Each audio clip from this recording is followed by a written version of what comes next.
መረጃን የምናጣራበት ጥበብ። ሰላም። በአሁኑ ጊዜ በዓለም ላይ እድሜያቸው ከ10 ዓመት በላይ ከሆኑ ሰዎች መካከል 78 በመቶዎቹ ስማርት ስልክ አላቸው።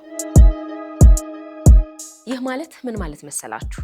መረጃ በሰከንዶች ውስጥ ዓለምን የመዞር እድል አለው ማለት ነው። ነገር ግን ጥያቄው እዚህ ጋር ነው። በእጃችሁ ያለው ስልክ የእውቀት ምንጭ ነው ወይስ የሐሰት ወሬ ማሰራጫ? የምናየው የምናነበውና የምናጋራው መረጃ ሁሉ እውነት ነው? ዛሬ በመረጃ ውቅያኖስ ውስጥ ዋናተኞች እንጂ ሰማጮች እንዳንሆን መረጃን የምናጣራበትን ጥበብ አብረን እንማራለን። መረጃን ለማረጋገጥ መጀመሪያ ጠላቶቻችንን መለየት አለብን። ሐሰተኛ መረጃ በሶስት ዋና ዋና መንገዶች ይከፈላል። አንደኛው ዲስኢንፎርሜሽን ነው። ይህ ሆን ተብሎ የተፈበረከ የሐሰት መረጃ ነው። ሰዎችን ለማሳሳት፣ ለማስፈራራት ወይም ለገንዘብ ጥቅም ተብሎ ታቅዶ የሚሰራጭ ማለት ነው። ሁለተኛው ሚስኢንፎርሜሽን ነው። ይህ ደግሞ በስህተት ወይም በቸልተኝነት የሚሰራጭ መረጃ ነው። አሰራጩ መረጃው ሐሰት መሆኑን ባያውቅም ውጤቱ ግን ማሳሳት ነው። ሶስተኛው ደግሞ ማልኢንፎርሜሽን ነው።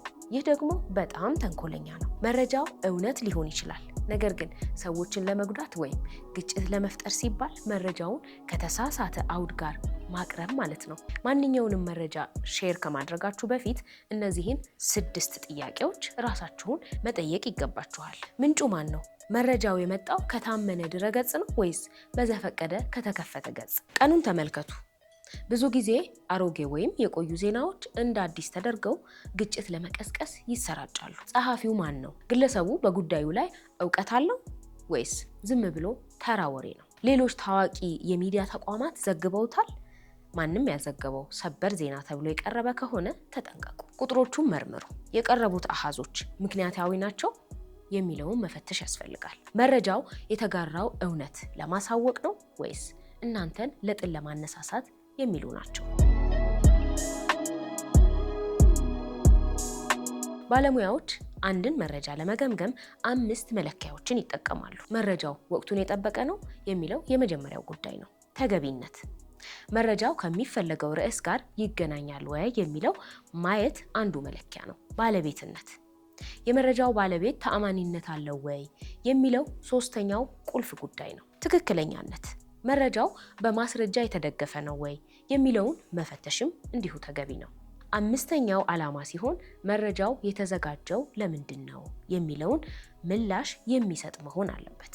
እዚህ ላይ ቴክኖሎጂም ሊረዳን ይችላል። ምስሎችን ለማረጋገጥ ጉግል ኢሜጅ፣ ጉግል ሌንስ ወይም ቲ9 ተጠቀሙ። አንድ ፎቶ ከዚህ በፊት ሌላ ቦታ ላይ ጥቅም ላይ ውሎ እንደሆነ ያሳውቋችኋል። ቪዲዮውን ለማረጋገጥ ኢንቪድ የተባለውን የብሮዘር ተጨማሪ ወይም ኤክስቴንሽን መጠቀም ትችላላችሁ። ዩቲዩብ ላይ ያለ ቪዲዮ መቼ እንደተጫነ ለማወቅ ደግሞ ዩቲዩብ ዳታ ቪወር ፍቱን ዘዴ ነው።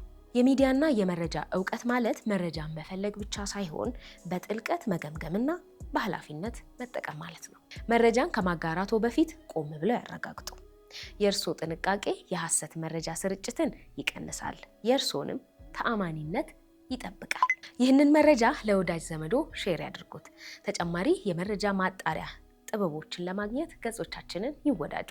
ስለተከታተላችሁኝ አመሰግናለሁ።